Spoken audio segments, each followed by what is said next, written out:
বাঁদরের জম। এই গাছ যেখানে থাকে সে এলাকা ছেড়ে পালায় হনুমান বাঁদরের দলও। কি চিনতে পারছেন কেউ? এটা কিন্তু সাংঘাতিক একটা ফল। গাছের পাতা দেখে মনে হচ্ছে শিম গাছ, কিছুটা শিম গাছের প্রজাতির, শিম প্রজাতিরই এটি একটি ফল। এই ফলটা দেখলে অনেকেই চিনতে পারবেন গ্রামের মানুষজন। ফলটার নাম হচ্ছে আলকুশি। নাম হয়তো অনেকেই শুনেছেন, অনেকে ফলটা দেখেননি, তো তাদের জন্য আমি দেখাচ্ছি। এই যে ফলটা একবার দেখে নিন, ভালো করে চিনে নিন। ভুল করেও কিন্তু এই ফল ধরতে যাবেন না, কারণ এর নাম হচ্ছে আলকুশি। এই ফলের গায়ের মধ্যে দেখুন ছোট্ট ছোট্ট রোঁয়া আছে। এই রোঁয়া কিন্তু মানে মারাত্মক সাংঘাতিক যাকে বলে, মানে শুঁয়োপোকার থেকে হাজার গুণে কিন্তু ডেঞ্জারাস এটা।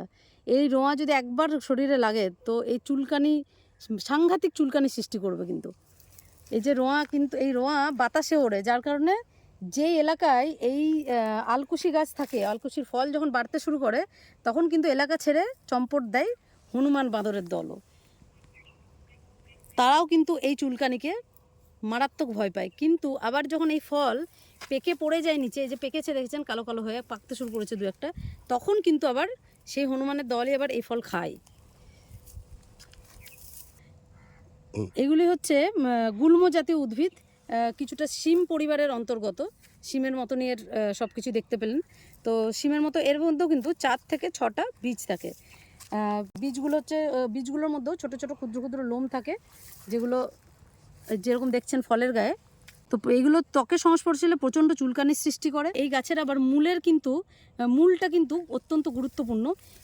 এই আলকুশির একটি প্রচলিত নাম আছে, সেটা হচ্ছে বিলাই চিমটি বা বিড়ালের চিমটি। আর মধ্য আমেরিকায় আবার এই আলকুশি ফলের যে বীজ, সে বীজ শুকিয়ে গুঁড়ো করে কফির সাবস্টিটিউট হিসাবে, কফির বিকল্প হিসাবে কিন্তু এর বীজ নাকি ব্যবহার করে মধ্য আমেরিকার লোকজন। যদিও এর সত্যতা সম্পর্কে আমাদের কোনো ধারণা নেই, পুরোটি তথ্য সংগৃহীত। তো দেখলেই কিন্তু ভয় লাগবে, দেখলেই মানে একদম দেখতেও কিছুটা শুঁয়োপোকার মতনই গাটা। সাংঘাতিক ফল হচ্ছে আলকুশি।